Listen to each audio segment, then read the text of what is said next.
Tirar la manta de mi nieta Sofía a la basura. No dudé ni un segundo. Corrí hacia el contenedor y la rescaté antes de que fuera demasiado tarde. Pensando en Sofía, llevé esa manta directamente a mi casa. Cuando la extendí sobre mi cama, mis dedos tocaron algo extraño. Había un objeto duro dentro de la tela, escondido entre las capas de algodón. La curiosidad me invadió como un escalofrío. Tomé unas tijeras del cajón. Mis manos temblaban mientras abría cuidadosamente la costura, hilo por hilo. Y al ver lo que estaba escondido adentro, quedé completamente impactado. Nunca hubiera imaginado que algo tan pequeño, tan silencioso, pudiera contener semejante horror. Porque lo que encontré no era solo un objeto, era la prueba de una mentira que duraba años, era la verdad sobre la muerte de mi hijo, era el secreto más oscuro que mi nuera había guardado, y cuando comprendí lo que realmente significaba, supe que mi vida nunca volvería a ser la misma. Me llamo Roberto Méndez y tengo 69 años, vivo solo en esta casa desde hace 3 años, desde el día en que perdí a mi único hijo. Miguel tenía apenas 32 años cuando murió. Fue en septiembre, un martes por la tarde. Recibí una llamada de Valeria llorando, gritando, diciendo que Miguel había tenido un accidente, que se había caído por las escaleras de su casa, se había golpeado la cabeza y ya no respondía. Llegué al Hospital General en 15 minutos. Manejé como loco, mis manos sudaban sobre el volante. Cuando entré a urgencias, Valeria estaba sentada en una silla con el rostro entre las manos. Llevaba un vestido gris perla. Había manchas de sangre en las mangas. Me vio y corrió hacia mí. Me abrazó fuerte. Sollozaba contra mi hombro. Yo solo quería ver a mi hijo. Necesitaba verlo. Un médico salió. Nos miró con esa expresión que todos los doctores tienen cuando van a dar malas noticias, y pronunció las palabras que destruyeron mi mundo. Miguel había muerto. Traumatismo craneal severo. No pudieron hacer nada. Grité, lloré, me derrumbé sobre el piso frío del hospital. Valeria me sostuvo. Me dijo que todo estaría bien, que Miguel hubiera querido que fuéramos fuertes, pero nada estaba bien y nada volvería a estar bien nunca más. Mi esposa había fallecido 15 años antes de un infarto, y ahora mi hijo también se había ido. Miguel era todo lo que me quedaba. Era médico brillante, dedicado, trabajaba largas horas en el hospital salvando vidas. Estaba casado con Valeria desde hacía 2 años antes de su muerte. Ella también era enfermera. Se conocieron en el trabajo. Me la presentó un domingo por la tarde. Recuerdo que llevaba un vestido blanco, y su sonrisa era perfecta. Demasiado perfecta, pero Miguel estaba enamorado, sus ojos brillaban cuando la miraba. Me dijo que era la mujer de su vida, que quería formar una familia con ella, y yo quería creerle, quería creer que mi hijo había encontrado la felicidad. Un año después de la boda, Valeria quedó embarazada. Miguel estaba eufórico. Me llamaba todos los días para contarme cómo crecía el bebé. Compraron una casa nueva. Pintaron el cuarto del bebé en rosa pálido. Miguel armó la cuna él mismo. Recuerdo haberlo visto tan feliz, tan lleno de esperanza. Y cuando Sofía nació, sentí que la vida me daba un regalo, una segunda oportunidad para amar y cuidar. Mi nieta era hermosa, pequeña, delicada, con los ojos oscuros de Miguel. Yo mismo tejí esa manta verde con mis propias manos. Me tomó semanas terminarla. Cada puntada era un pedazo de mi amor por ella. Miguel la adoraba. Decía que era mágica, que cada vez que envolvía a Sofía en ella, dejaba de llorar. Guardaba esa manta como un tesoro, pero después del accidente, todo cambió. Valeria se alejó. Al principio lo entendía. Ella también estaba de luto. También había perdido a su esposo. Necesitaba tiempo, espacio. Pero pasaron los meses y traía a Sofía a verme cada vez menos. Siempre tenía excusas, que la niña estaba enferma, que tenía mucho trabajo, que necesitaba reorganizar su vida. No quería presionar, no quería ser ese suegro entrometido. Así que esperaba, llamaba, preguntaba si podía ver a mi nieta. A veces decía que sí, otras veces simplemente no respondía. Y cuando me dejaba ver a Sofía, notaba algo extraño. Valeria era diferente, más fría, más distante. Su mirada ya no tenía esa calidez fingida de antes. Había algo calculador en sus ojos, algo que me ponía nervioso, pero pensaba que era el dolor, que la muerte de Miguel la había cambiado, tal como me había cambiado a mí. Intenté ser comprensivo, intenté darle espacio. Hasta esa tarde de octubre, 3 años después de la muerte de Miguel, había comprado algunos juguetes para Sofía. Quería sorprenderla. Pasé por la casa de Valeria para dejarlos en el buzón. No quería molestarla, solo quería que mi nieta supiera que su abuelo pensaba en ella. Estacioné mi carro del otro lado de la calle y fue entonces cuando la vi. Valeria salía del garaje con bolsas de basura, varias bolsas negras. Las arrastraba con fuerza hacia el contenedor y en una de esas bolsas vi algo que hizo que mi corazón se detuviera. La manta de Sofía.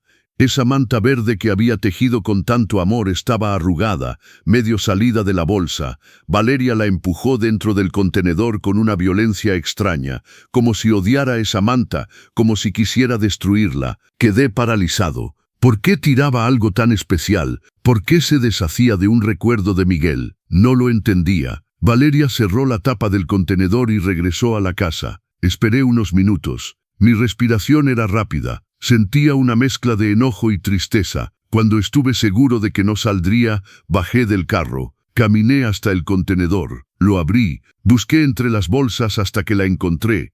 Y ahí estaba sucia, arrugada, oliendo a perfume caro y a olvido. La saqué con cuidado. La apreté contra mi pecho y me la llevé a casa sin mirar atrás. Llegué a casa temblando. Cerré la puerta con seguro y fui directo a mi cuarto. Necesitaba estar solo con esa manta. Necesitaba entender por qué Valeria la había tirado así, como basura sin valor. La extendí con cuidado sobre mi cama. La alisé con mis manos. Estaba sucia pero intacta. Los bordes de encaje aún estaban firmes. El color verde parecía opaco bajo la luz de la lámpara. Pasé mis dedos por toda la superficie. Sentí cada textura, cada puntada que había hecho años atrás. Y entonces lo sentí, justo en el centro de la manta, un bulto duro, rectangular escondido entre las capas de tela. No era parte del relleno, era algo más, algo que alguien había colocado deliberadamente ahí. Mi corazón comenzó a latir más rápido. Mis manos empezaron a sudar. ¿Qué era esto? ¿Por qué había algo escondido en la manta de mi nieta? No, volteé la manta, busqué una abertura, una costura diferente, y la encontré en el borde inferior, casi invisible. Había una línea de puntadas perfectas hechas con hilo del mismo color que la tela. Alguien había abierto la manta, puesto algo adentro, y la había cosido de nuevo con tanto cuidado que era casi imposible notarlo. Fui a mi mesa de noche, tomé mis tijeras de costura, las mismas que había usado para tejer esta manta años atrás. Mis manos temblaban tanto que apenas podía sostenerlas. Respiré profundo, encontré el inicio de la costura y comencé a cortar lentamente, hilo por hilo. Cada tijera sonaba muy fuerte en el silencio de mi cuarto. Sentía que estaba abriendo algo prohibido, algo que no debería tocar, pero ya no podía detenerme. Corté los últimos hilos. La abertura quedó expuesta. Metí mis dedos adentro. Sentí algo frío, metálico. Lo saqué con cuidado, y cuando lo tuve en mis manos, el aire se escapó de mis pulmones. Era un celular pequeño, negro, apagado. Por el modelo, tal vez de hace 4 o 5 años, lo sostenía como si fuera una bomba a punto de explotar. Las preguntas inundaron mi mente como un río desbordado. ¿Por qué Valeria había escondido un teléfono en la manta de Sofía? ¿Cuánto tiempo llevaba ahí? ¿Por qué lo había cosido con tanto cuidado? ¿Y por qué ahora, después de 3 años, había decidido tirarlo todo? Busqué en mi cajón de la cómoda. Tenía un cargador viejo que guardaba por si acaso. Lo conecté a la pared, conecté el teléfono y esperé. Los segundos parecían horas. Mi respiración era trabajosa. Mis manos no dejaban de temblar. La pantalla parpadeó. Una luz tenue apareció en la esquina. Estaba cargando. Seguí esperando, 5 minutos, 10 minutos, hasta que finalmente la pantalla se encendió por completo. No había contraseña ni código de seguridad. Se abrió directamente al menú principal, como si alguien hubiera querido que fuera fácil acceder a él, o como si esa persona nunca hubiera imaginado que alguien más lo encontraría. Mis dedos temblaban sobre la pantalla. Había varias aplicaciones, mensajes, galería, contactos, notas. Empecé por la galería. Toqué el icono y lo que vi me heló la sangre. Había fotos, muchas fotos. La primera era de Valeria. Estaba en un restaurante elegante. Sonreía, pero no estaba sola. Había un hombre a su lado, joven, guapo. Tenía su brazo alrededor de sus hombros. La besaba en la mejilla. Esa foto tenía fecha. Había sido tomada hace 4 años, cuando Miguel aún estaba vivo, cuando Valeria todavía estaba casada con mi hijo. Sentí que algo se rompía dentro de mí. Seguí deslizando. Más fotos.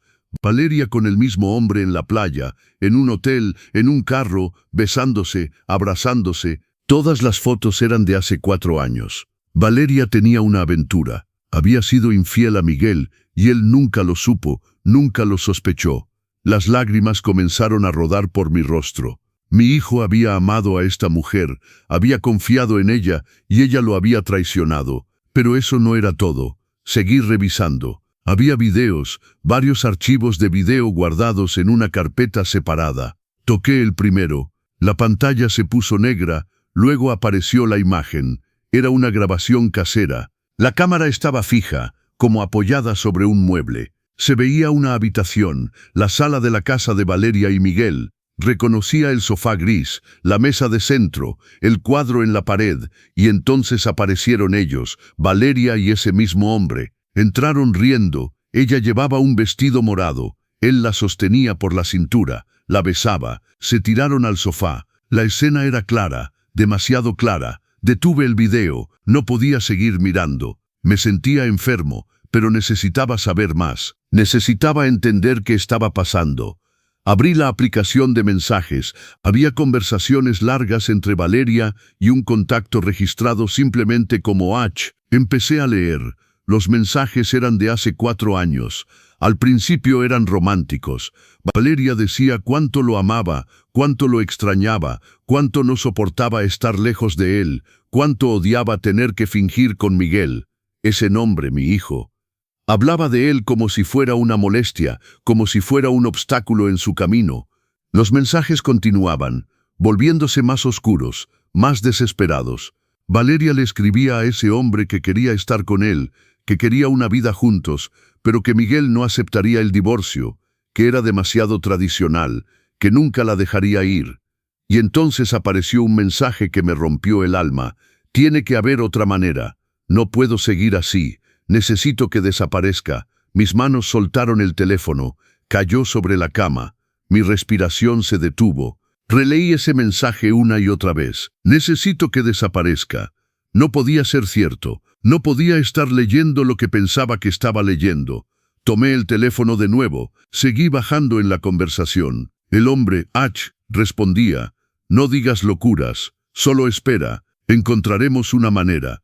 Pero Valeria insistía, mensaje tras mensaje, volviéndose cada vez más desesperada. No quiero esperar más.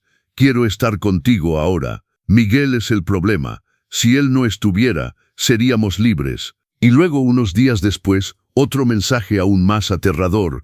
Hablé con alguien que puede ayudarnos. Solo necesito que confíes en mí. El hombre respondió, estoy preocupado. ¿Qué hiciste? ¿Con quién hablaste?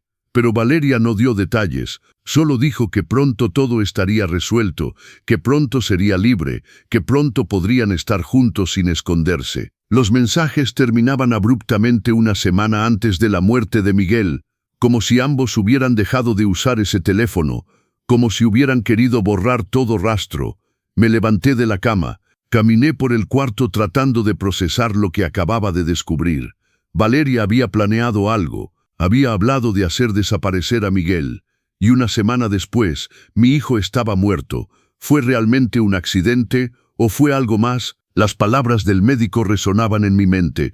Traumatismo craneal severo, caída por las escaleras. Pero ahora todo cobraba un sentido diferente, un sentido horrible. Tomé el teléfono de nuevo. Revisé la aplicación de notas. Solo había una entrada, escrita 2 días antes de la muerte de Miguel. Decía, martes 3 p.m., estará solo, todo debe parecer natural, como un accidente. Nadie puede sospechar. Mis piernas cedieron, me senté en la cama. Las lágrimas caían incontrolablemente por mi rostro. Mi hijo no había muerto en un accidente. Mi hijo había sido asesinado. Y Valeria, la mujer en quien había confiado, la madre de su hija, había sido parte de todo esto. No pude dormir esa noche. Me quedé sentado en la cama con el teléfono en las manos, leyendo y releyendo esos mensajes. Cada palabra era como una puñalada. Cada frase confirmaba lo que mi corazón ya sabía, pero que mi mente se negaba a aceptar. Miguel no había muerto en un accidente. Mi hijo había sido asesinado, y la mujer que juró amarlo hasta la muerte había planeado todo. Había orquestado su muerte como si fuera algo tan simple como mudarse de casa o cambiar de trabajo. Las lágrimas se habían acabado. Solo quedaba un vacío profundo en mi pecho, un agujero negro que se tragaba todo. Mis recuerdos de Valeria, la imagen que tenía de ella, todo se derrumbó en unas pocas horas. Cuando el sol comenzó a salir, tomé una decisión. No podía quedarme callado. No podía dejar que Valeria siguiera libre, caminando por el mundo como si no hubiera hecho nada, criando a Sofía con sus manos manchadas de sangre, las mismas manos que habían planeado matar a mi hijo, pero necesitaba ayuda, necesitaba a alguien en quien pudiera confiar, alguien que no pensara que estaba loco, alguien que me creyera. Pensé en la policía, pero ¿cómo me presentaría con un teléfono que había sacado de la basura? ¿Cómo explicaría que lo había encontrado cosido en una manta? Necesitaba más que eso. Necesitaba entender toda la historia. Necesitaba saber quién era ese hombre, ese H que aparecía en los mensajes. Y necesitaba saber si realmente habían hecho lo que planearon. Decidí llamar a Carmen, mi vecina de muchos años, una mujer de 60 años que había sido mi confidente desde la muerte de mi esposa. Sabía escuchar, sabía guardar secretos, y sobre todo, me conocía lo suficiente como para saber que no inventaría algo así. Marqué su número. Contestó al tercer timbrazo. Su voz sonaba dormida. «¿Roberto? ¿Estás bien? Son las 6 de la mañana». Respiré profundo. «Carmen, necesito que vengas a mi casa ahora mismo. Es urgente». Hubo un silencio. Luego escuché movimiento. «Ya voy», colgó. 15 minutos después, Carmen tocaba a mi puerta. La abrí. Me miró con preocupación. Su cabello estaba recogido en una cola rápida. Llevaba un suéter mostaza sobre su pijama. «¿Qué pasó? Te ves terrible».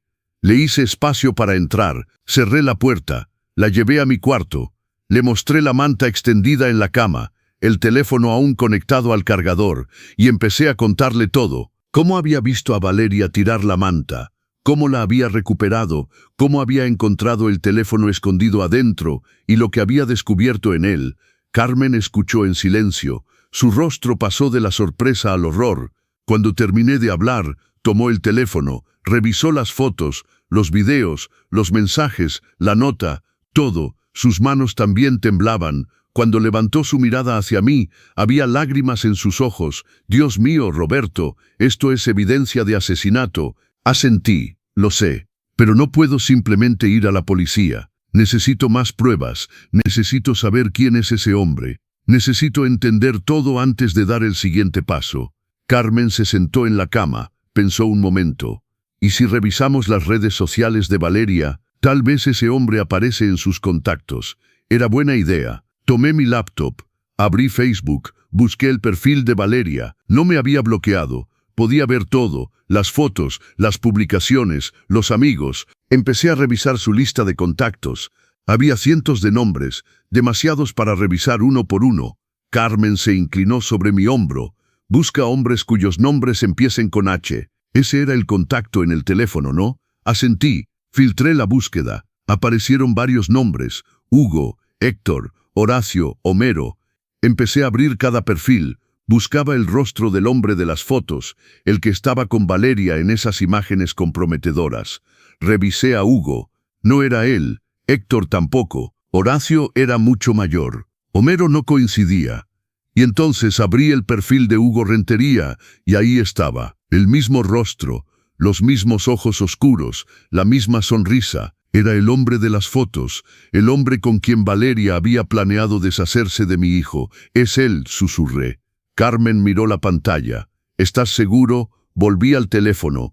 Comparé las fotos. No había duda. Era el mismo hombre. Regresé a su perfil de Facebook. Empecé a investigar. Hugo Rentería, 38 años, vivía en la misma ciudad que nosotros. Trabajaba para una empresa de construcción. Revisé sus fotos públicas. Había varias de hace algunos años. En algunas aparecía solo, en otras con amigos, pero no había fotos recientes con Valeria, como si hubieran borrado todo rastro de su relación, como si nunca hubieran estado juntos. Si este hombre estuvo involucrado en la muerte de Miguel, podría ser peligroso. Lo sabía, pero no me importaba. Necesitaba respuestas, necesitaba justicia para mi hijo. Busqué más información sobre Hugo en Internet. Encontré su perfil de LinkedIn. Trabajaba como supervisor de obras. Tenía contactos con varias empresas de la región. Nada parecía fuera de lo común. Era un hombre normal con una vida normal, excepto por el hecho de que había ayudado a planear un asesinato. Carmen sugirió algo en lo que no había pensado. ¿Y si vamos a la casa de Valeria? Tal vez podamos encontrar más pruebas, documentos, correos, algo que conecte todo esto. Era arriesgado, pero tenía sentido. Si Valeria había escondido ese teléfono en la manta de Sofía, tal vez tenía más cosas escondidas. No podemos entrar así nomás, dije. Necesitamos una excusa. Carmen pensó un momento. ¿Y si dices que quieres ver a Sofía, que extrañas a tu nieta? Mientras la distraes, yo podría buscar discretamente. No era un plan perfecto, pero era el único que teníamos. Decidimos intentarlo esa misma tarde. Le envié un mensaje a Valeria. Hola Valeria, sé que he sido insistente últimamente, pero extraño mucho a Sofía. ¿Puedo pasar a verla esta tarde? Solo un ratito. Pasaron 20 minutos antes de que respondiera. Hola Roberto. Hoy no es buen día. Sofía está un poco irritable. Tal vez otro día. Apreté los dientes. Era siempre lo mismo. Siempre tenía excusas. Pero esta vez no aceptaría un no por respuesta. Por favor, Valeria. Solo serán unos minutos. Le compré un regalo. Quiero dárselo en persona. Otro. Silencio. Luego su respuesta. Está bien, pero solo media hora. Tengo cosas que hacer. Era todo lo que necesitaba. Carmen y yo nos preparamos. Ella esperaría en el carro hasta mi señal. Si podía distraer a Valeria lo suficiente, Carmen entraría con alguna excusa. Buscaríamos todo lo que pudiera servir como evidencia adicional. A las 3 de la tarde llegamos a la casa de Valeria. Era una casa de 2 pisos, pintura blanca, jardín bien cuidado. La misma casa donde Miguel había muerto, donde supuestamente se había caído por las escaleras, donde su vida había terminado. Toqué el timbre. Mi corazón latía tan fuerte que pensé que se saldría de mi pecho. Escuché pasos, la puerta se abrió y ahí estaba Valeria. Llevaba pantalones negros y una blusa color salmón. Su cabello estaba perfectamente peinado, su maquillaje era impecable como siempre. Hola Roberto, dijo con una sonrisa fría. Pasa. Entré a la casa. El olor a lavanda llenaba el aire. Todo estaba limpio, ordenado, perfecto, demasiado perfecto, como si nada malo hubiera pasado entre esas paredes. ¿Dónde está Sofía?, pregunté. Arriba, en su cuarto. Voy a llamarla. Valeria subió las mismas escaleras donde Miguel supuestamente se había caído. Miré cada escalón, buscando una señal, una marca, pero no había nada. Valeria bajó con Sofía en brazos. Mi nieta había crecido tanto. Ya tenía 3 años. Su cabello oscuro caía en ondas suaves sobre sus hombros. Sus ojos eran idénticos a los de Miguel. Verla me partía el corazón y me llenaba de amor al mismo tiempo.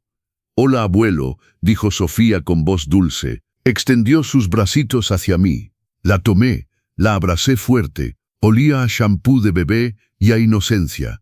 Era lo único puro que quedaba de mi hijo, lo único bueno que había sobrevivido a toda esta oscuridad. Te extrañé mucho, mi amor, susurré. Ella sonrió, me mostró una muñeca que tenía en la mano, un osito de peluche, y empezó a contarme una historia sobre él. La escuchaba mientras observaba a Valeria de reojo. Valeria estaba de pie cerca de la ventana, mirando su teléfono. Parecía distraída, nerviosa, como si estuviera esperando algo o a alguien.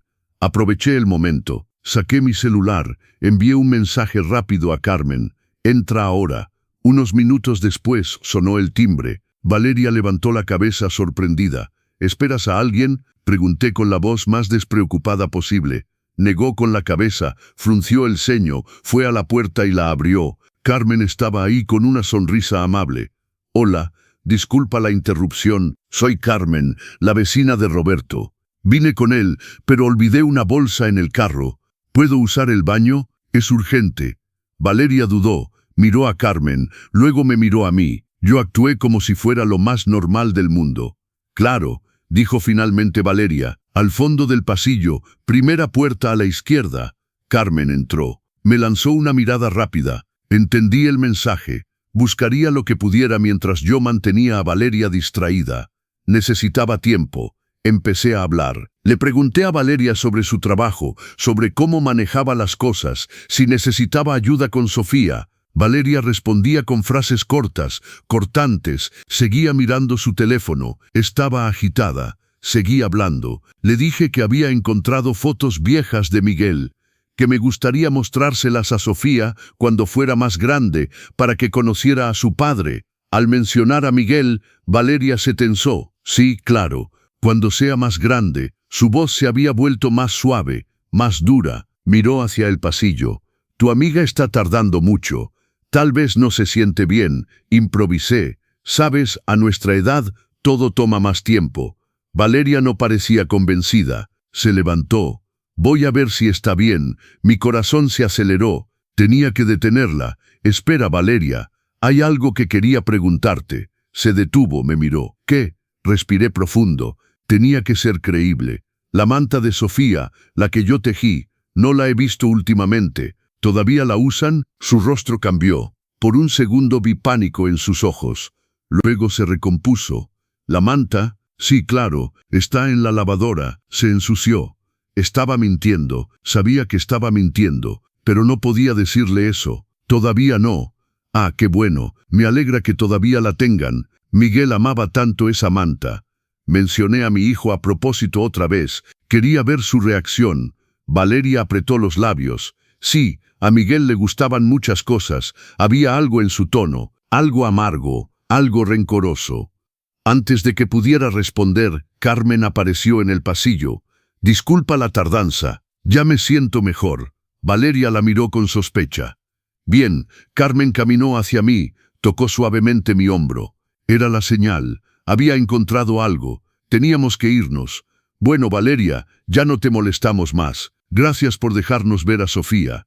Me levanté. Besé la frente de mi nieta. Te quiero mucho, chiquita. El abuelo volverá pronto. Sofía me abrazó. Adiós, abuelo. Valeria nos acompañó a la puerta. Cuando salimos la cerró rápido, casi con violencia. Carmen y yo caminamos hacia el carro en silencio. Subimos, cerré la puerta. ¿Qué encontraste? Carmen metió la mano en su bolsa, sacó un sobre de papel manila. Estaba en su cuarto, en el closet, escondido bajo unas cajas. Abrió el sobre. Adentro había documentos, papeles del seguro de vida de Miguel. Mi hijo tenía una póliza de 500,000 pesos y la beneficiaria era Valeria. El monto completo había sido reclamado 3 meses después de su muerte. También había estados de cuenta bancarios, transferencias grandes, una de 200,000 pesos a una cuenta a nombre de Hugo Rentería. Dios mío, murmuré. Le pagó para que la ayudara a matar a Miguel. Carmen asintió. Hay más. Sacó otro papel. Era una copia del acta de nacimiento de Sofía, pero había algo extraño. El nombre de la madre no era Valeria, decía Rosa María Herrera. ¿Quién es Rosa María Herrera?, pregunté. Carmen negó con la cabeza. No sé, pero según este documento ella es la madre biológica de Sofía, no Valeria. El mundo se detuvo, ya no entendía nada. Sofía no era hija de Valeria, pero Valeria había estado embarazada. Yo la vi, todos la vimos. Carmen señaló la fecha en el certificado. Mira, la fecha de nacimiento de Sofía no coincide con lo que Valeria nos dijo. Hay una diferencia de 2 meses. Revisé el certificado. Carmen tenía razón. Según este documento, Sofía había nacido 2 meses antes de lo que Valeria había anunciado. No tiene sentido. Valeria simuló un embarazo. Robó un bebé. No lo sé, dijo Carmen, pero tenemos que encontrar a Rosa María Herrera. Ella es la clave de todo esto. Llegué a casa con Carmen. Nos sentamos en la sala, extendimos todos los documentos sobre la mesa, el teléfono, las fotos, los mensajes, los papeles del seguro, el acta de nacimiento. Todo empezaba a tener sentido. Valeria había planeado el asesinato de Miguel para obtener el dinero del seguro. Había usado a Hugo para hacerlo. Le había pagado con parte del dinero. Pero también había otra historia, la historia de Rosa María Herrera y Sofía. Tenemos que buscar información sobre Rosa María, dije. Abrí mi laptop, busqué su nombre en internet, Rosa María Herrera. Aparecieron varios perfiles, pero ninguno parecía coincidir. Agregué la ciudad a la búsqueda, y entonces encontré algo, una nota de un periódico local de hace 4 años. El titular decía, joven madre desaparecida, familia busca ayuda para localizar a Rosa María Herrera. Había una foto. Una chica joven de 23 años, cabello largo, ojos tristes. Según el artículo, había desaparecido dejando a su bebé de 2 meses. Sofía, murmuré. Rosa María desapareció y dejó a Sofía. Carmen leyó el artículo sobre mi hombro, o tal vez no la dejó. Tal vez Valeria la hizo desaparecer. Esa idea me heló la sangre. ¿Crees que Valeria mató a Rosa María también? No lo sé, pero piénsalo. Valeria necesitaba un bebé para completar la farsa de la familia perfecta con Miguel. Tal vez conoció a Rosa María, tal vez se aprovechó de ella, y cuando ya no la necesitaba, se deshizo de ella. Era una teoría horrible, pero tenía sentido. Busqué más información sobre la desaparición de Rosa María. Encontré otro artículo más reciente, de hace 6 meses, restos de joven desaparecida encontrados, identificada como Rosa María Herrera. Habían encontrado su cuerpo en un terreno abandonado a las afueras de la ciudad. La investigación había sido cerrada. Causa de muerte, traumatismo craneal, la misma que Miguel. No podía ser coincidencia. Valeria la mató, dije con voz temblorosa. Mató a Rosa María para quedarse con Sofía. Luego mató a Miguel para tener su dinero. Carmen tomó mi mano. Roberto, esto es demasiado grave. Tenemos que ir a la policía ahora. Tenía razón, no podíamos seguir investigando solos. Esto era evidencia de 2 asesinatos, tal vez más. Necesitábamos ayuda profesional. Tomé mi teléfono, busqué el número de la comisaría local, marqué. Una voz masculina respondió, Comandancia Central, ¿en qué puedo ayudarle? Respiré profundo, necesito reportar un asesinato, 2 asesinatos, y tengo pruebas. Agendaron una cita para el día siguiente. Un comandante llamado Ricardo Vega tomaría el caso. Me pidieron que llevara todas las pruebas que tuviera. Esa noche no dormí, no dejaba de dar vueltas en la cama, pensando en todo lo que había descubierto. Las mentiras de Valeria, la muerte de mi hijo, Rosa María Herrera, Sofía. Mi nieta no era realmente mi nieta de sangre, pero no importaba. Era la hija de Miguel en su corazón. Él la había amado como suya. La había cuidado, y ahora esa niña estaba en manos de una asesina, en manos de la mujer que había matado a su verdadera madre y a su padre adoptivo. No podía dejar que Valeria siguiera con ella. Tenía que sacar a Sofía de esa casa. Tenía que protegerla. Pero primero necesitaba que la policía creyera mi historia. Necesitaba que investigaran, que arrestaran a Valeria, que hicieran justicia.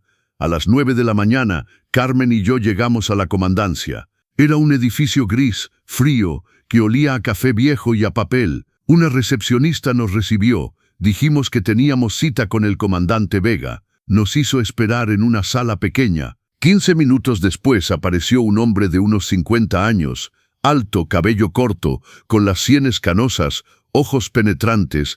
Llevaba una camisa beige y pantalones oscuros. Señor Méndez, dijo. Siéntese, por favor. Soy el comandante Ricardo Vega. Pasen, por favor. Nos llevó a su oficina, un cuarto lleno de expedientes y carpetas. Había fotos en las paredes, casos resueltos. Imaginé. Nos sentamos frente a su escritorio. Él se instaló en su silla, sacó una libreta.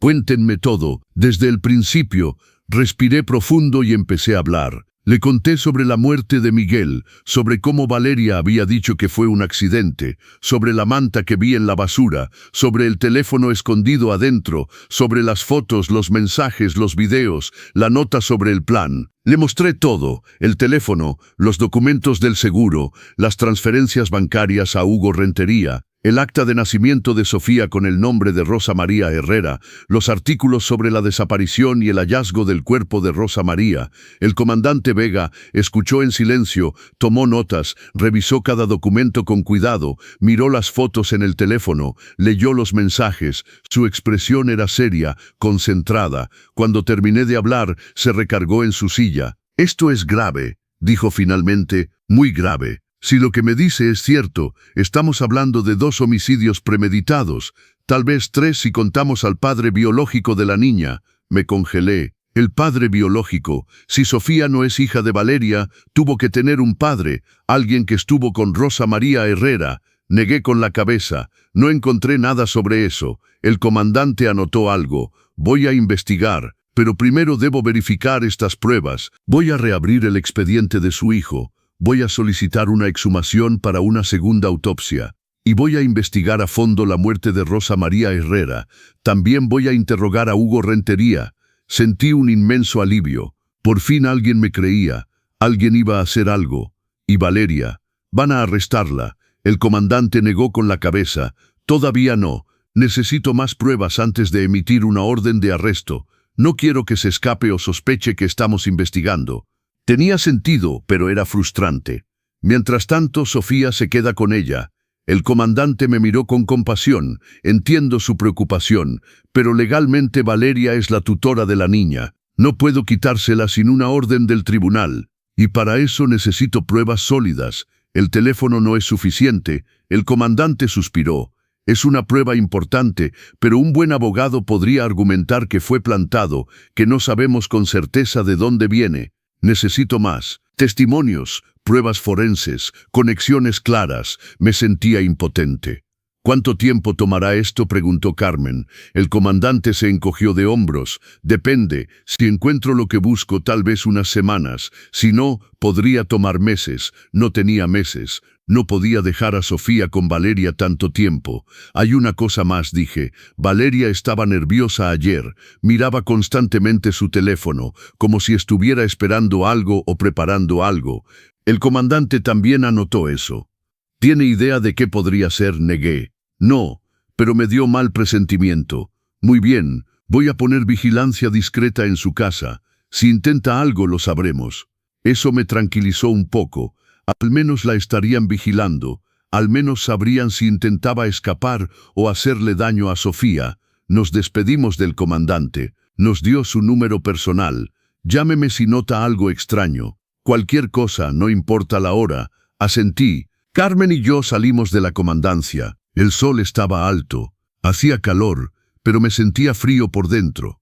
«¿Qué hacemos ahora?», preguntó Carmen. «Esperar», dije amargamente. «Esperar y rezar para que encuentren suficiente para arrestarla». Los días siguientes fueron una tortura. Cada hora parecía eterna. No podía dejar de pensar en Sofía, en si estaba bien, si Valeria sospechaba algo, si intentaría escapar. El comandante Vega me llamaba cada 2 días para darme actualizaciones. Había interrogado a Hugo Rentería. Al principio Hugo lo negó todo. Dijo que apenas conocía a Valeria, que solo eran conocidos del trabajo. Pero cuando le mostraron las fotos y los mensajes del teléfono, se derrumbó. Confesó la aventura, admitió que Valeria había hablado de deshacerse de Miguel, pero juró que nunca estuvo de acuerdo, que le dijo que estaba loca, que no quería ser parte de eso. Sin embargo, las transferencias bancarias contaban otra historia. El comandante lo presionó. Le mostró los estados de cuenta, los 200,000 pesos que Valeria le había enviado 3 meses después de la muerte de Miguel. Hugo no pudo explicarlo. Dijo que era un préstamo que Valeria le había hecho para iniciar un negocio, pero no tenía ningún documento que lo probara. «Lo tengo detenido 24 horas», me dijo el comandante. «Espero que confiese. Si no, tendré que soltarlo. No tengo suficiente para retenerlo». Esa noche Hugo pidió un abogado y dejó de hablar. El comandante tuvo que soltarlo, pero la investigación continuó. Exhumaron el cuerpo de Miguel. La segunda autopsia reveló algo que la primera había pasado por alto. Había marcas de lucha en sus muñecas, moretones que indicaban que alguien lo había sostenido. No fue una caída accidental, fue asesinato. El comandante confirmó. Su hijo fue sostenido y empujado por las escaleras. Las lágrimas corrieron por mi rostro. Saber la verdad era doloroso, pero también era necesario. Miguel merecía justicia. También investigaron más a fondo la muerte de Rosa María Herrera. Descubrieron que el terreno donde encontraron su cuerpo pertenecía a una empresa donde Hugo Rentería había trabajado como supervisor. La conexión era clara. Hugo tenía acceso a ese lugar. Pudo haber llevado el cuerpo ahí, enterrarlo sin que nadie sospechara nada. Además, revisaron los documentos de adopción de Sofía. No había ninguno. Legalmente, Sofía todavía estaba registrada como hija biológica de Valeria y Miguel. Pero el acta de nacimiento original decía otra cosa. Alguien había falsificado documentos. Alguien había borrado el rastro de Rosa María. «Estamos armando el caso», me dijo el comandante. «Poco a poco cada pieza encaja. Pronto tendremos suficiente para arrestarla». Pasó otra semana. Una semana de angustia, de miedo, de noches sin dormir. Y entonces, una mañana temprano, sonó mi teléfono. Era el comandante Vega. Su voz sonaba urgente. «Señor Méndez, necesito que venga a la comandancia. Ahora, es sobre Valeria». Mi corazón se detuvo. ¿Qué pasó? Hubo un silencio. Intentó escapar. La interceptamos en el aeropuerto. Tenía boletos para ella y Sofía. Iban a salir del país. Me vestí en 5 minutos. Carmen vino conmigo. Llegamos a la comandancia. El comandante nos esperaba. Nos llevó a una sala de observación. Del otro lado de un vidrio, vi a Valeria. Estaba sentada en una silla esposada. Su rostro ya no era perfecto. Su maquillaje estaba corrido, su cabello despeinado. «La arrestamos hace 2 horas», explicó el comandante. «Cuando intentó pasar seguridad en el aeropuerto, nuestro sistema de alerta se activó. Tenía pasaportes falsos para ella y la niña, y $500,000 en efectivo dividido en varias maletas». «¿Dónde está Sofía?», pregunté desesperado. «Está con servicios sociales. Está bien, asustada pero bien.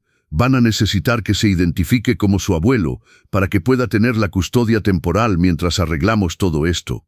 No podía creer lo que escuchaba. Sofía estaba a salvo, lejos de Valeria, y podría tenerla conmigo, protegerla como debía haberlo hecho desde el principio. «Quiero tenerla ahora». El comandante asintió. «Por supuesto, pero primero necesito que vea esto». Me mostró una grabación de la sala de interrogatorios. Valeria estaba sentada frente a otro comandante. Tenía los brazos cruzados, la mandíbula tensa. «No tengo nada que decir. Quiero un abogado». El comandante que la interrogaba no se inmutó. «Ya viene en camino, pero mientras tanto, ¿por qué no me explica por qué intentaba huir del país con $500,000 en efectivo?».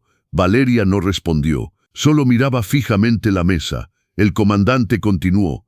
«Tenemos pruebas, Valeria. Mensajes, fotos, transferencias bancarias. Sabemos de Hugo, sabemos de Rosa María, sabemos de Miguel».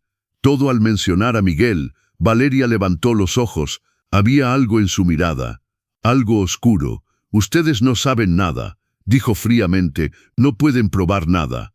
El comandante sonrió. Era una sonrisa sin humor. «Oh, sí podemos. Tenemos el teléfono que escondiste en la manta de Sofía, el mismo que tiraste a la basura, pensando que nadie lo encontraría. Tenemos los mensajes donde planeabas el asesinato de tu esposo. Tenemos las transferencias a Hugo Rentería». Valeria palideció. Ese teléfono se detuvo, dándose cuenta de que había dicho demasiado. El comandante se inclinó hacia adelante. Su suegro lo encontró. «Roberto, el hombre al que le robó el hijo, el hombre que ahora tendrá a Sofía mientras usted se pudre en la cárcel». La expresión de Valeria pasó del pánico a la furia. Ese viejo entrometido. Sabía que no debí dejarlo acercarse a la niña. Sabía que andaba husmeando. Por eso quería irme. Por eso necesitaba desaparecer antes de que fuera demasiado tarde. Desaparecer como hizo desaparecer a Rosa María Herrera. El nombre cayó como una bomba. Valeria se quedó en silencio. Su respiración se aceleró. «No sé de quién hablan». El comandante sacó una foto, la puso sobre la mesa. Era Rosa María, joven, sonriente, viva.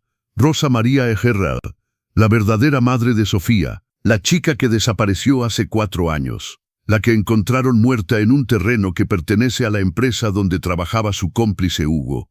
Valeria cerró los ojos. Quiero un abogado. No diré nada más. El comandante se recargó. Como quiera. Pero esto no va a desaparecer.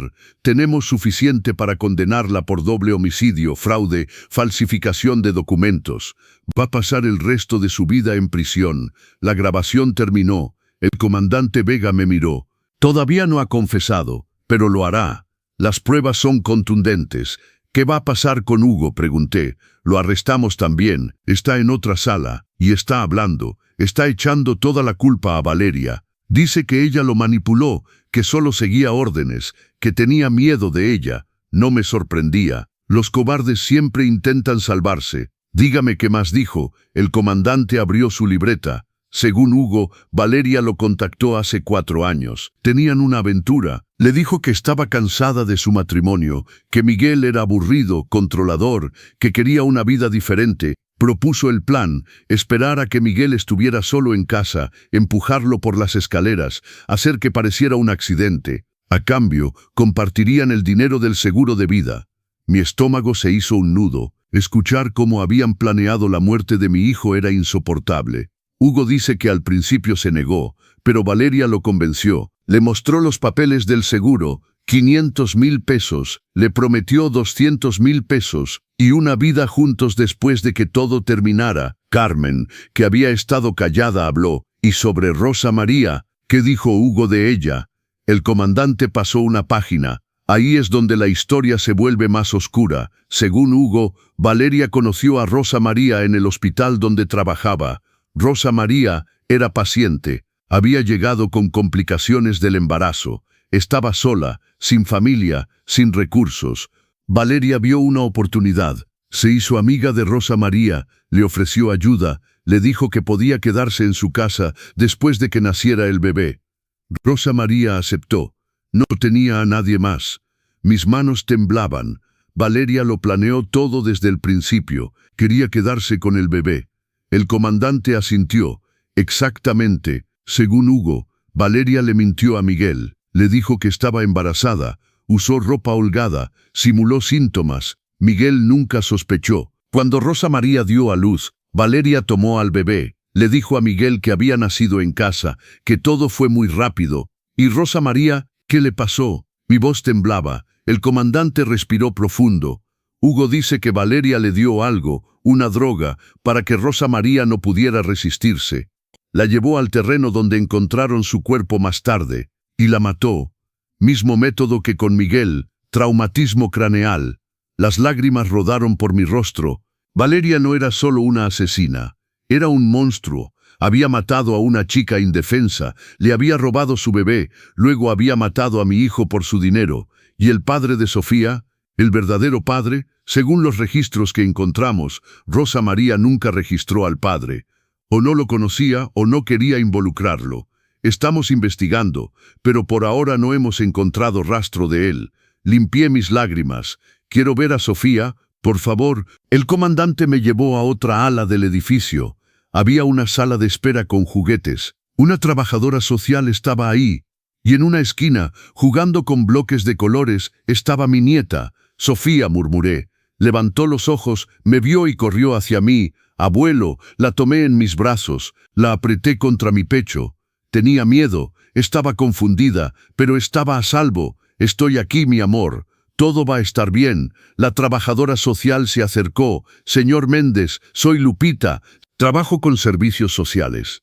El comandante Vega me explicó la situación. Tendremos que hacer una evaluación antes de dejar que Sofía se vaya con usted, pero todo indica que es lo mejor para la niña. Haré todo lo necesario, dije. Solo quiero cuidarla, protegerla. Lupita sonrió con amabilidad. Lo sé, y veo que ella lo quiere mucho. Eso es importante. Pasé las siguientes horas con Sofía. Hablamos. Le dije que se quedaría conmigo por un tiempo. No le hablé de Valeria, todavía no. Era demasiado pequeña para entender. Le explicaría todo cuando fuera más grande, cuando pudiera comprender la verdad. Por ahora solo necesitaba sentirse amada y segura. Lupita hizo las evaluaciones, revisó mi casa, habló conmigo sobre mi capacidad para cuidar a una niña de 3 años, hizo preguntas sobre mi salud, mis finanzas, mi red de apoyo. Carmen estuvo ahí todo el tiempo como testigo, como soporte. Al final del día, Lupita dio su aprobación. Sofía puede quedarse con usted temporalmente. Habrá visitas de seguimiento y eventualmente una audiencia para determinar la custodia permanente, pero por ahora, usted es su tutor legal. Firmé todos los papeles necesarios, tomé a Sofía de la mano y salimos de ese edificio. Carmen nos llevó a casa en su carro. Durante todo el camino Sofía durmió en mi regazo. Su respiración era suave, tranquila. Cuando llegamos a casa, la llevé a mi cuarto, la acosté en mi cama. La cubrí con una cobija suave. Me senté a su lado. La miré dormir. Se parecía tanto a Miguel. Los mismos ojos, la misma nariz. Aunque no compartía su sangre, era su hija en todo lo que importaba. Te prometo que te voy a proteger, susurré. Nadie te va a hacer daño nunca más. Tu papá hubiera querido que estuvieras a salvo, y yo me voy a asegurar de que así sea. Carmen entró al cuarto, puso su mano en mi hombro. Lo lograste, Roberto. Salvaste a esta niña. Negué con la cabeza. No, solo hice lo que cualquier abuelo hubiera hecho, lo que debía hacer desde el principio. Carmen se sentó a mi lado.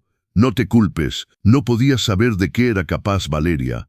Tal vez tenía razón, pero la culpa me seguía carcomiendo. Si hubiera estado más atento, si hubiera cuestionado más las cosas, si no hubiera confiado tanto, tal vez Miguel seguiría vivo, tal vez Rosa María también. ¿Qué va a pasar ahora?, preguntó Carmen. El comandante Vega va a seguir armando el caso. Habrá juicios, testimonios, será un proceso largo, pero Valeria va a pagar por lo que hizo, y Hugo también.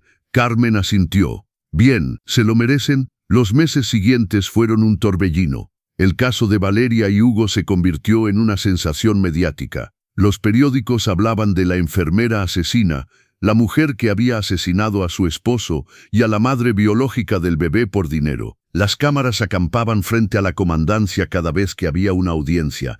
Intenté mantener a Sofía alejada de todo eso. La inscribí en el kinder. Le compré ropa nueva, juguetes, preparé un cuarto para ella en mi casa. Pinté las paredes de amarillo claro, llené el cuarto de peluches y libros.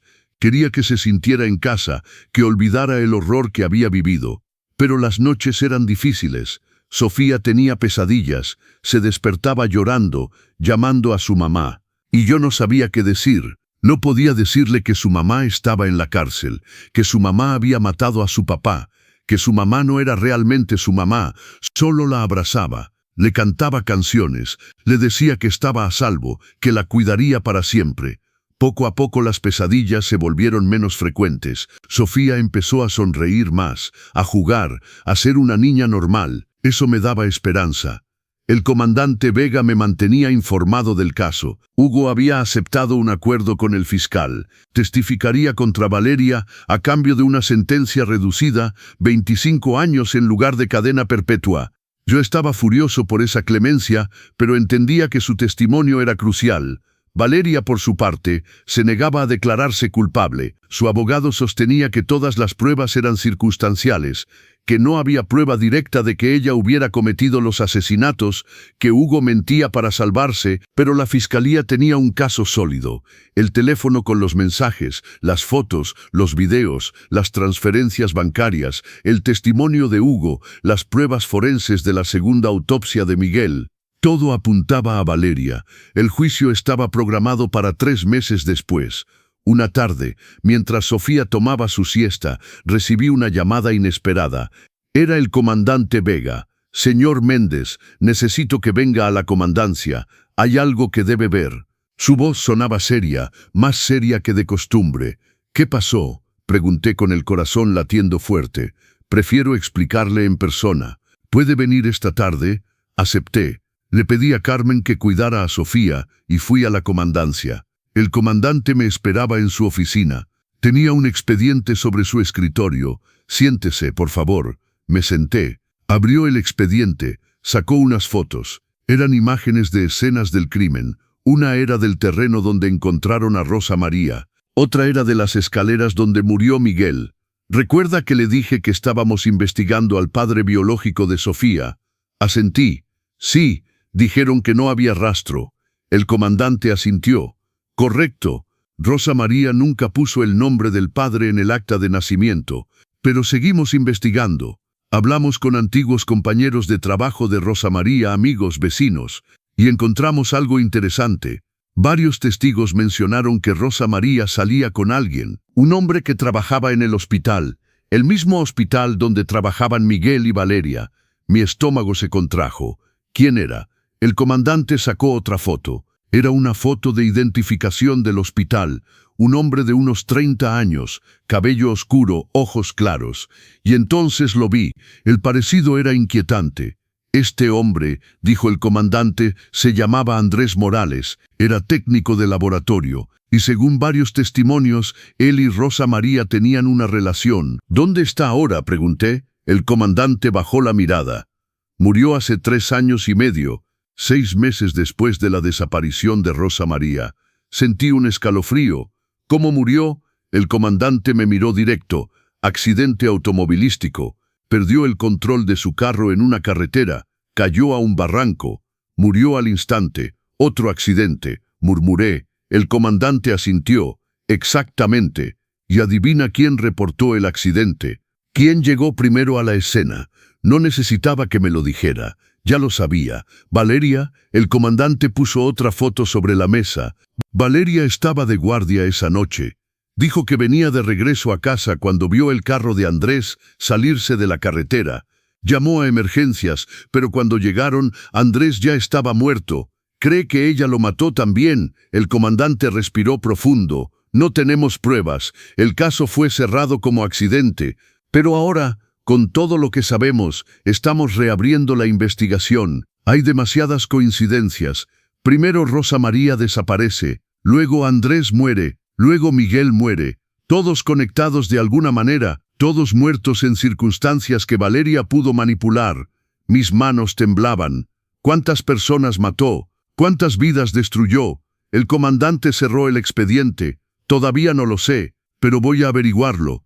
Voy a revisar cada caso, cada muerte sospechosa relacionada con Valeria en los últimos 5 años. Si hay más víctimas, las vamos a encontrar. Salí de la comandancia en shock. Valeria no era solo una asesina. Era una asesina en serie, meticulosa, calculadora. Había eliminado a todos los que se interponían en su camino.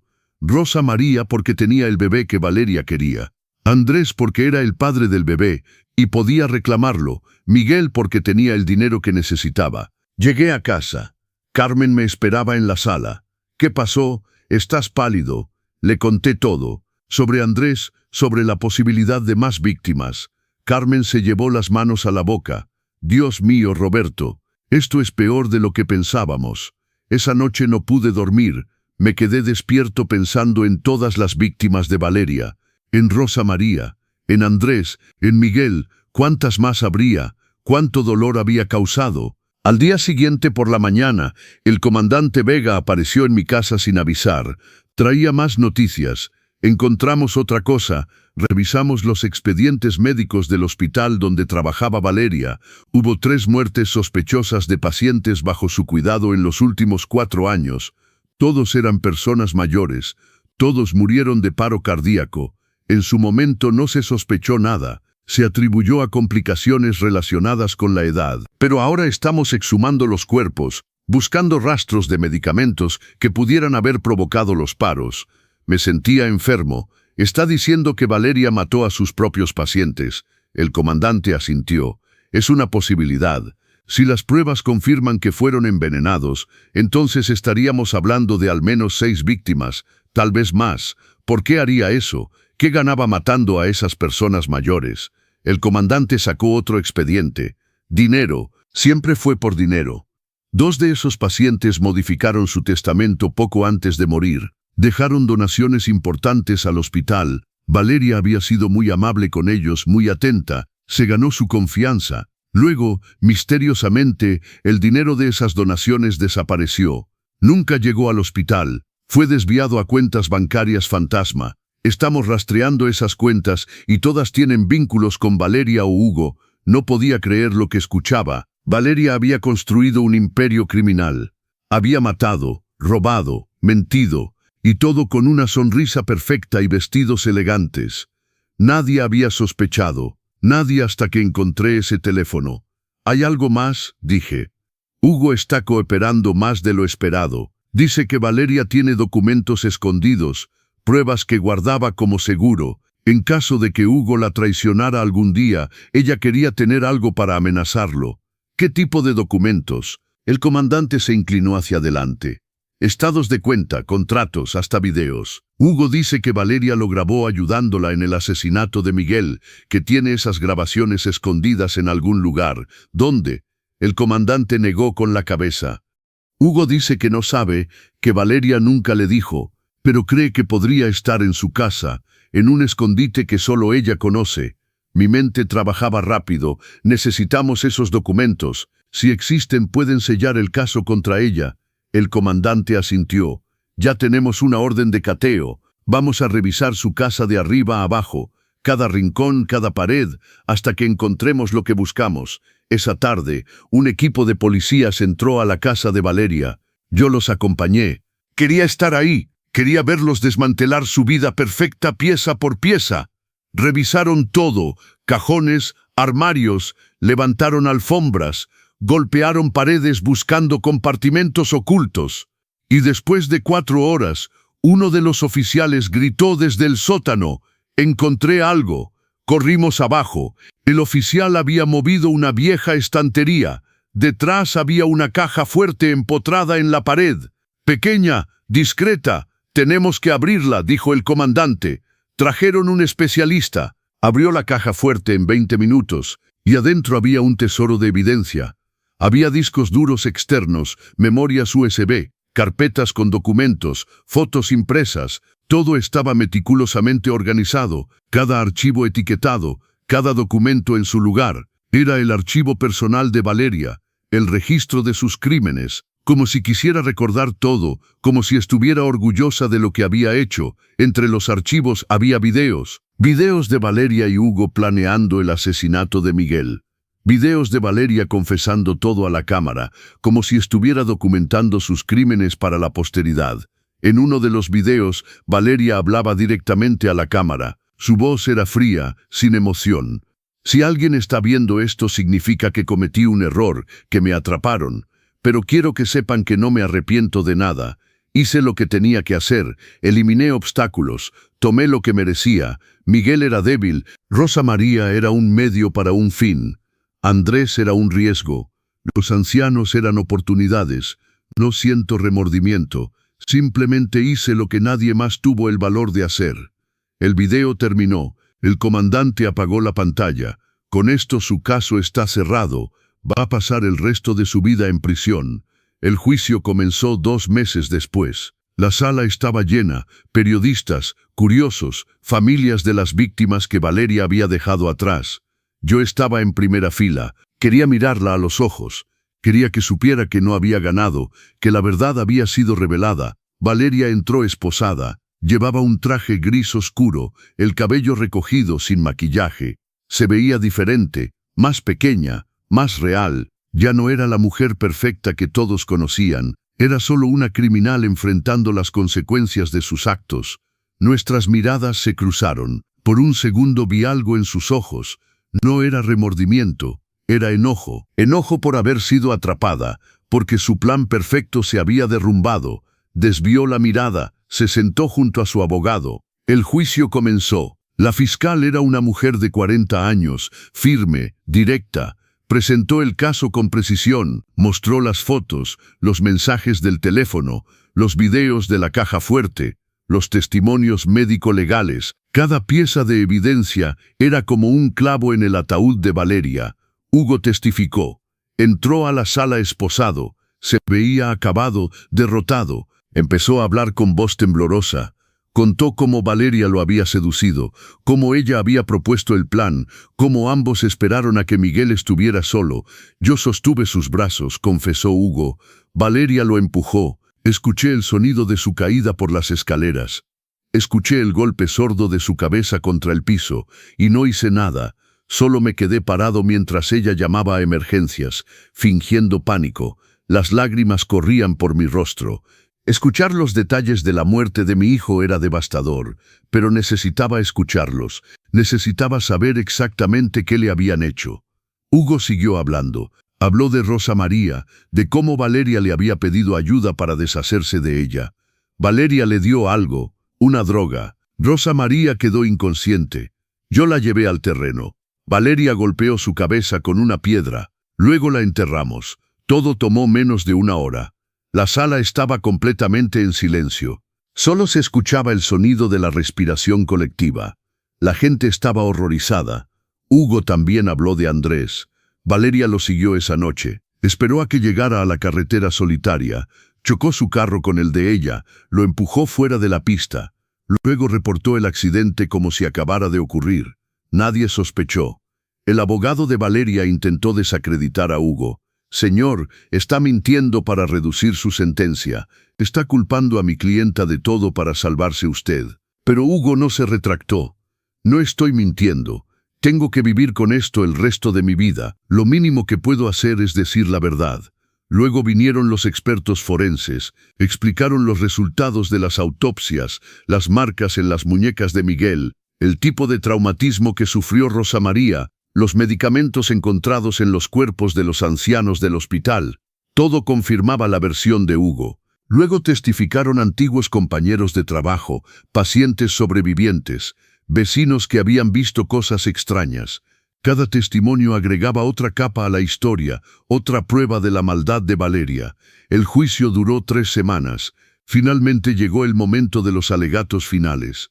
La fiscal se paró frente al jurado. Valeria no es una persona que cometió un error, no es alguien que actuó por impulso, es una depredadora, calculadora, fría. Mató al menos a 6 personas, tal vez más, y lo hizo sin remordimiento.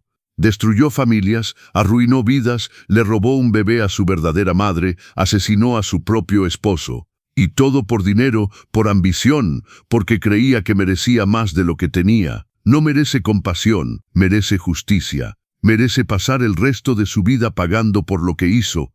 El abogado de Valeria intentó crear duda razonable. Las pruebas son circunstanciales. Mi clienta ha sido víctima de una campaña en su contra. Hugo Rentería es el verdadero culpable. Está usando a Valeria como chivo expiatorio. No pueden condenar a alguien basándose en las palabras de un criminal confeso. Pero no funcionó. El jurado deliberó durante 6 horas. Cuando regresaron, la tensión en la sala era palpable. El juez pidió el veredicto. El portavoz del jurado se levantó. En el caso del asesinato de Miguel Méndez, declaramos a la acusada culpable. En el caso del asesinato de Rosa María Herrera, declaramos a la acusada culpable. En el caso del asesinato de Andrés Morales, declaramos a la acusada culpable. En los casos de los 3 ancianos del hospital, declaramos a la acusada culpable, culpable de todos los cargos. Miré a Valeria. Su rostro no mostraba ninguna emoción. No lloró, no gritó. Solo se quedó sentada como si nada de esto importara, como si hubiera aceptado su destino hace mucho tiempo. El juez habló. Valeria ha sido declarada culpable de 6 cargos de homicidio en primer grado. La condeno a 6 cadenas perpetuas consecutivas sin posibilidad de libertad condicional. La sala estalló en murmullos. Solo pude cerrar los ojos. Era el final. Valeria nunca saldría de prisión. Nunca volvería a hacer daño a nadie. La justicia se había hecho, pero no sentía alegría, solo un vacío profundo, porque nada de esto traería a Miguel de vuelta. Después del juicio, el comandante Vega se acercó. Justicia, dijo. Sé que la siente. Sí, pero ¿a qué costo? Puso una mano en mi hombro, salvó a Sofía. Eso es lo que importa. Le dio la oportunidad de tener una vida normal, una vida sin mentiras. Tenía razón. Sofía era lo que importaba. Ella era ahora mi razón para seguir adelante. Llegué a casa. Carmen me esperaba con Sofía. Mi nieta jugaba con sus muñecas. Cuando me vio, corrió hacia mí. Abuelo, ¿dónde estabas? Tenía algo importante que hacer, mi amor. Pero ya terminé. Ahora estoy aquí contigo. La abracé fuerte. Olía a galletas y a felicidad. Era todo lo que necesitaba. Los días siguientes fueron más tranquilos. El circo mediático empezó a disiparse. La gente encontró otras historias que contar. Me concentré en Sofía, en darle la infancia que merecía. La llevaba al parque, leíamos cuentos antes de dormir, hacíamos galletas juntos. Poco a poco empezó a llamarme papá abuelo. Al principio me sorprendió, luego me di cuenta de que era natural. Yo era la única figura paterna que tenía. «¿Está bien si te digo papá abuelo?», me preguntó una noche. Ya tenía 4 años. Estaba acostada en su cama. Le acariciaba el cabello. «Claro que sí, mi amor. Puedes llamarme como te sientas cómoda». Sonrió. «Papá abuelo». Me reí. «Papá abuelo». «Perfecto, porque eres mi abuelo, pero también eres como mi papá». Mi corazón se derritió. «Me encanta eso. Papá abuelo para ti». «Perfecto». Asentí. «Ahora a dormir. Mañana vamos al zoológico». Los meses pasaron, se convirtieron en años. Sofía creció, empezó la primaria, hizo amigos, aprendió a leer, a escribir. Era una niña brillante, llena de vida. A veces veía a Miguel en ella, en sus gestos, en su sonrisa, y eso me daba paz. Carmen siguió siendo mi confidente, mi apoyo. Cenábamos juntos cada semana. Hablábamos de todo, de Sofía, de la vida, de cómo habíamos sobrevivido a todo esto. «Eres más fuerte de lo que pensabas», me decía. «Salvaste a esa niña. Le diste un futuro». Un día, cuando Sofía tenía 7 años, me hizo una pregunta que temía.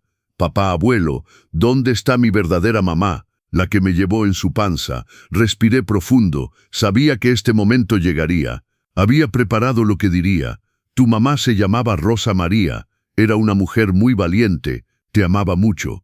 ¿Por qué no está aquí?» Sofía me miraba con sus ojos inocentes. «Porque tuvo que irse al cielo. Pero antes de irse, me pidió que te cuidara, que te diera todo el amor que ella no podría darte». No era una mentira completa. En mi corazón creía que Rosa María hubiera querido que cuidara a su hija. «¿Y mi papá?». Otra pregunta difícil. «Tu papá también está en el cielo. Se llamaba Miguel. Era mi hijo, y te hubiera amado con todo su corazón». Sofía pensó un momento. «Entonces, tú eres realmente mi abuelo por parte de mi papá». Asentí. «Sí, mi amor. Soy tu verdadero abuelo». Sonrió. «Me gusta eso, porque entonces estamos conectados por nuestros corazones». La abracé fuerte. «Exactamente, por nuestros corazones». Decidí no hablarle de Valeria. Todavía no. Tal vez cuando fuera más grande, cuando pudiera comprender. Años después, cuando Sofía cumplió 16 años, le conté toda la verdad. Ella lo merecía. Lloramos juntos, hizo preguntas, procesó la información. Fue difícil, pero al final me dijo algo que nunca olvidaré. «Gracias por salvarme, por darme una vida». «Tú también me salvaste», respondí. «Me diste una razón para seguir después de perder a tu papá». Nos abrazamos y supe que habíamos sanado juntos, que a pesar de todo el dolor, toda la oscuridad, habíamos encontrado la luz. La manta que había provocado todo esto todavía la guardaba en mi armario. La había lavado, reparado. A veces la sacaba, la miraba, recordaba cómo un objeto tan pequeño había revelado tantos secretos, cómo había sido el catalizador para descubrir la verdad. Hoy Sofía tiene 21 años, estudia medicina en la universidad, quiere ser pediatra, dice que quiere ayudar a niños como ella, niños que han pasado por situaciones difíciles, que necesitan a alguien que los entienda. Estoy tan orgulloso de la mujer en que se ha convertido. A veces me pregunto qué hubiera pasado si no hubiera visto a Valeria tirar esa manta a la basura, si no la hubiera recuperado, si no hubiera encontrado el teléfono. Valeria seguiría libre, tal vez hubiera matado a más personas. Sofía hubiera crecido bajo el cuidado de una asesina. Pero el destino tenía otros planes. Esa tarde de octubre hace 18 años, algo me empujó a actuar, algo más grande que yo. Tal vez era Miguel, tal vez era Rosa María guiándome desde donde estuvieran, asegurándose de que su hija estuviera a salvo. Carmen sigue siendo mi mejor amiga. Ahora tiene 83 años y yo tengo 87. Nos reunimos todas las tardes a tomar café. Hablamos de los buenos viejos tiempos, de cómo sobrevivimos a esa pesadilla, de cómo construimos una nueva vida después del horror. ¿Todavía piensas en ella?, me preguntó Carmen una tarde. Sabía a quién se refería, Valeria. A veces admití, me pregunto si alguna vez sintió algo, remordimiento, culpa. Carmen negó con la cabeza. La gente como ella no siente, solo calculan, solo toman.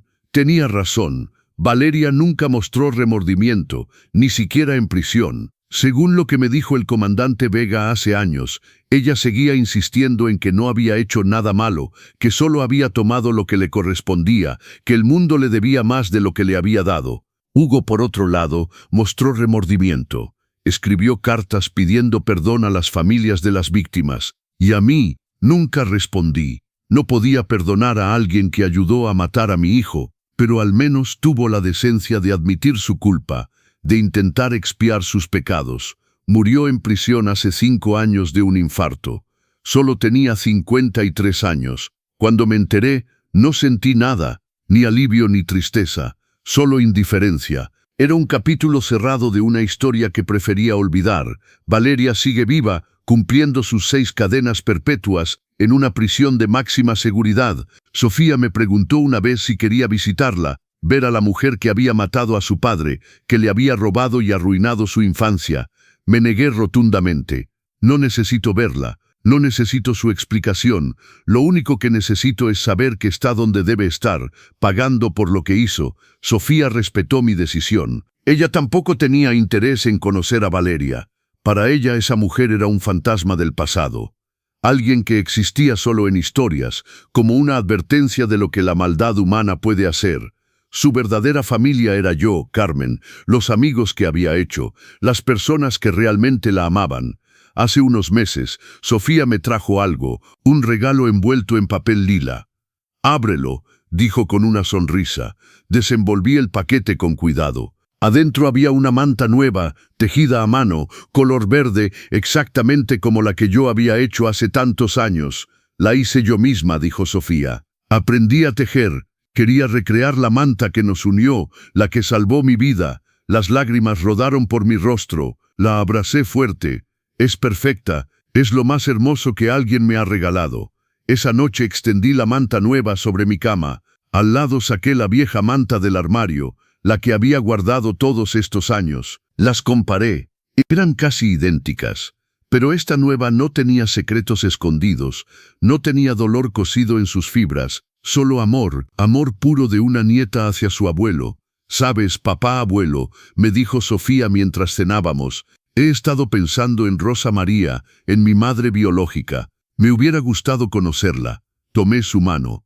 A mí también. Por lo que supe, era una buena persona, valiente, fuerte. Estaba sola y asustada, pero amaba a su bebé. Amaba a su bebé. Te amaba. «¿Crees que estaría orgullosa de mí?», preguntó Sofía con voz temblorosa. «Estoy seguro», respondí sin dudar. «Estaría tan orgullosa de la mujer que eres, de tus logros, de tu corazón generoso. Creo que desde donde está, te cuida, te protege, igual que tu papá Miguel, no tengo ninguna duda». Sofía apretó mi mano. «¿Y tú, papá abuelo, estás orgulloso de mí?». La miré a los ojos, esos ojos que me recordaban tanto a mi hijo, más que orgulloso. «Eres la razón por la que sigo aquí, la razón por la que cada día vale la pena vivirlo. Tú me salvaste tanto como yo te salvé». Esa noche, antes de dormirme, sostuve las 2 mantas, la vieja y la nueva. Pensé en el camino recorrido, en el dolor, en las pérdidas, en los secretos que había descubierto, en la justicia que había conseguido y en el amor que había encontrado en medio de la oscuridad. La manta vieja había sido mi guía, mi mapa hacia la verdad. Contenía el secreto que desenmascaró a un monstruo, que salvó a una niña inocente, que trajo justicia a los muertos. Era más que una simple manta, era un símbolo de verdad, de resistencia, de amor paternal. Y ahora, la manta nueva representaba el futuro, un futuro sin mentiras, sin dolor, sin secretos oscuros. Era la promesa de que Sofía tendría la vida que merecía, llena de amor, de oportunidades, de esperanza. 2 mantas, 2 historias, una sola familia. Me levanté de la cama, fui al cuarto de Sofía. Ella dormía, respiraba suavemente. Me acerqué, acomodé su cabello, besé su frente. «Te amo, mi niña, mi razón de vivir», murmuró algo en sus sueños. No entendí qué, pero estaba sonriendo. Era suficiente. Regresé a mi cuarto, me acosté, cerré los ojos, y por primera vez en años, No tuve pesadillas. No soñé con Valeria, ni con Miguel cayendo por las escaleras, ni con Rosa María gritando. Soñé con paz, con un jardín lleno de flores, con Sofía riendo, con el futuro. Cuando desperté a la mañana siguiente, el sol entraba por mi ventana. Sofía ya estaba despierta, preparando el desayuno. Olía a café y a pan tostado. «Buenos días, papá, abuelo», me saludó.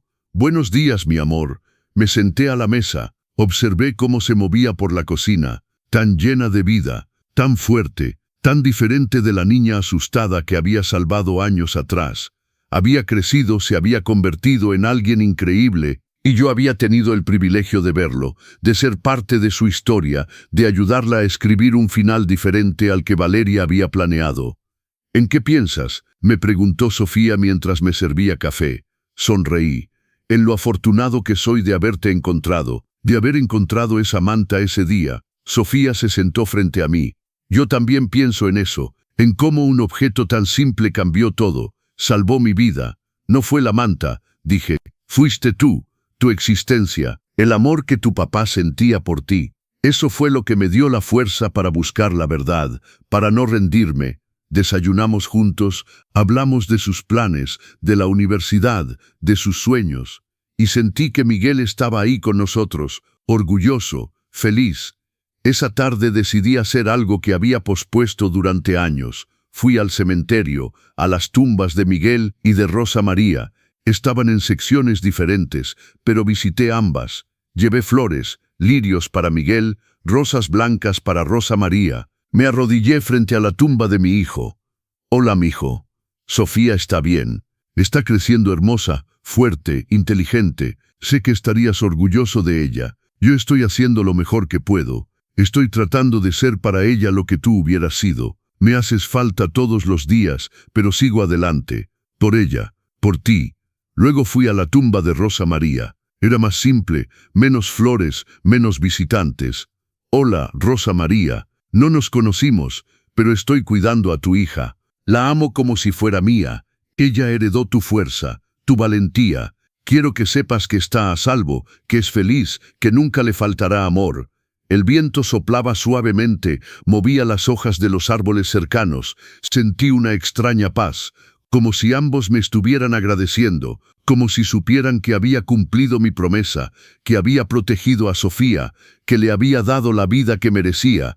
Regresé a casa cuando el sol empezaba a ponerse. Sofía me esperaba con la cena lista. Comimos juntos, reímos de historias, y cuando llegó la hora de dormir, fui a mi cuarto. Tomé la manta nueva, la que Sofía me había regalado. Me envolví en ella, y mientras cerraba los ojos, pensé en todo lo que esa simple manta representaba. La vieja había guardado secretos, había expuesto mentiras, había traído justicia. La nueva guardaba promesas, esperanza, amor incondicional. Ambas eran parte de nuestra historia, de nuestro viaje, y mientras miraba las estrellas a través de mi ventana, comprendí algo profundo, que el agua nunca olvida, que los secretos siempre encuentran una manera de salir, que la verdad, por dolorosa que sea, siempre es preferible a la mentira, y que el amor, el verdadero amor, sobrevive a todas las tinieblas. La manta había sido el principio, pero Sofía era el final feliz que ninguno de nosotros esperaba, el milagro que nació de la tragedia. Y mientras me dormía, murmuré una última oración. Por Miguel, por Rosa María, por Andrés, por todas las víctimas de Valeria. Descansen en paz, su sacrificio no fue en vano. Sofía vive, Sofía florece, y eso es todo lo que importa. Si les gustó esta historia aquí en Los Consejos del Abuelo, me encantaría saber de qué ciudad nos están viendo. Encuéntrenos en los comentarios. Si disfrutaron la historia, pueden apoyarme enviando un súper gracias para que pueda seguir trayéndoles más historias como esta en Los Consejos del Abuelo. Les agradezco infinitamente por su apoyo. Espero con ansias sus comentarios sobre la historia. Años después, el legado. Hoy, mientras escribo esto, tengo 89 años. Sofía acaba de graduarse de la universidad. Es doctora, pediatra, tal como soñaba. La vi caminar por ese escenario, recibir su diploma, y las lágrimas corrían por mi rostro. Miguel estaría tan orgulloso, Rosa María también. Sofía trabaja ahora en el mismo hospital donde alguna vez trabajaron Miguel y Valeria, pero ella está ahí por las razones correctas, para sanar, para ayudar, para dar esperanza a familias que la necesitan. Me ha dicho que quiere especializarse en ayudar a niños en situaciones de trauma, niños que han perdido a sus padres, que han vivido abusos, que necesitan a alguien que entienda por lo que pasan. Porque yo pasé por eso, me dijo, y tuve a alguien que me salvó. Quiero ser esa persona para otros niños. No podría estar más orgulloso. Carmen sigue siendo mi compañera. Nos vemos todos los días, tomamos café, jugamos dominó, recordamos los viejos tiempos, los buenos y los malos. ¿Te arrepientes de algo?, me preguntó hace poco. De no haber actuado antes, respondí. De haber confiado tanto en Valeria. De no haber visto las señales. Carmen negó con la cabeza. No podía saber, nadie podía. Ella era muy buena engañando. Tal vez tenía razón, pero la culpa de sobreviviente nunca desaparece del todo. Siempre me pregunto, ¿qué hubiera pasado si? Pero luego miro a Sofía. La veo sonreír, la veo ayudar a otros, la veo vivir, y sé que hice lo correcto. Que mi hijo no murió en vano, que su amor por esa niña, aunque nunca compartieron sangre, salvó una vida. Valeria sigue en prisión, tiene ahora 62 años. He escuchado que está enferma, que su salud se deteriora. Algunos dirían que es karma. Yo solo digo que es justicia. Sofía nunca ha querido visitarla, y yo la apoyo en esa decisión. No hay nada que Valeria pueda decirle que valga la pena escuchar. No hay disculpa que pueda borrar lo que hizo. Hugo murió hace años. Sofía sabe toda la historia ahora. Sabe lo que hicieron. Sabe cómo su vida comenzó en tragedia. Pero también sabe que encontró amor, que encontró familia, que encontró un hogar. La manta vieja la guardamos en un marco, colgada en la sala. Es un recordatorio, no de dolor, sino de supervivencia, de verdad, de justicia. La manta nueva está en el cuarto de Sofía. Ella la usa cuando tiene noches difíciles, cuando los recuerdos la atormentan, cuando necesita sentirse segura. Es como tener un pedazo de ti conmigo, me dijo una vez. Me recuerda que siempre estaré protegida. Hace unos días, Sofía me trajo noticias emocionantes. Papá abuelo conocía a alguien. Mi corazón saltó. Sí, cuéntame. Me habló de un joven médico también pediatra. Se conocieron en el hospital. Tienen los mismos sueños, los mismos valores. Es bueno conmigo, me dijo. Me respeta. Me hace reír. Entonces quiero conocerlo, dije. Pero primero necesito asegurarme de que sea bueno para mi niña. Sofía se rió. Sabía que dirías eso. Lo conocí la semana siguiente. Se llama Daniel, 26 años, educado, respetuoso. Miró a Sofía con el mismo amor que Miguel miraba a Bueno, que Miguel miraba todo lo que amaba. Le hice preguntas, muchas preguntas, tal vez demasiadas, pero necesitaba saber que este joven era digno de mi nieta. Al final de la noche le di mi bendición. Cuídala, le dije. Ella es mi mundo entero. Lo haré, señor, prometió, con mi vida, y le creí. Sofía está planeando su boda ahora. Quiere que sea en primavera. Quiere flores, música, baile. Quiere que Carmen esté ahí. Quiere que yo la lleve al altar. Eres mi papá, me dijo. En todo lo que importa, eres mi papá. Lloré cuando me lo dijo, lágrimas de alegría, de amor, de gratitud. Sería el honor de mi vida, le respondí. Mientras escribo estas palabras finales, veo por la ventana. El sol se está poniendo, el cielo está pintado de naranjas y rosas. Sofía está en el jardín, regando las flores que plantamos juntos. Se ve feliz, se ve en paz, se ve completa. Y sé que Miguel está viendo esto, que Rosa María está viendo esto, que ambos están sonriendo, sabiendo que su hija está bien, que está amada, que tiene el futuro que ellos soñaron para ella. La manta que lo cambió todo cuelga en nuestra sala. Ya no es solo una manta, es un testimonio de cómo el amor puede sobrevivir a la traición, de cómo la verdad siempre encuentra su camino, de cómo una familia puede nacer de las cenizas de la tragedia. 2 mantas, 2 historias, una sola verdad, que el amor, el verdadero amor, nunca muere, solo se transforma, se adapta, se fortalece. Miguel vive en Sofía, en su sonrisa, en su bondad, en su deseo de ayudar a otros. Rosa María vive en su fuerza, en su resiliencia, en su capacidad de perdonar y seguir adelante. Y yo tuve el privilegio de ver todo esto, de ser parte de esto, de ayudar a escribir este final. Cuando mi tiempo llegue, y sé que no falta mucho, partiré en paz, sabiendo que dejé a Sofía en buenas manos, que cumplí mi promesa, que le di el amor que Miguel no pudo darle, que honré la memoria de Rosa María. La manta nos unió, pero fue el amor lo que nos salvó. Si están viendo esto en los consejos del abuelo, si llegaron hasta aquí en nuestra historia, les pido un favor. Si tienen seres queridos, abrácenlos hoy. Díganles que los aman. No esperen, no den nada por sentado, porque la vida es frágil, el mañana no está garantizado. Y si conocen a alguien como Sofía, alguien que pasó por trauma, que perdió a sus padres, que necesita amor, denle ese amor. Sean su manta, sean su refugio, sean su familia. Porque al final, eso es lo que importa.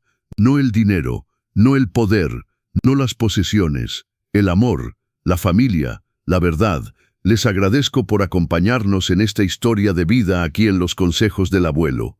Si les gustó, no olviden dejar sus comentarios diciéndonos desde qué ciudad nos ven. Su apoyo significa todo para nosotros. Suscríbanse a los consejos del abuelo para no perderse más historias como esta. En la pantalla pueden ver 2 nuevas historias de vida que les recomiendo de todo corazón. Hay muchas más historias en nuestro canal. Hasta la próxima historia de vida en los consejos del abuelo.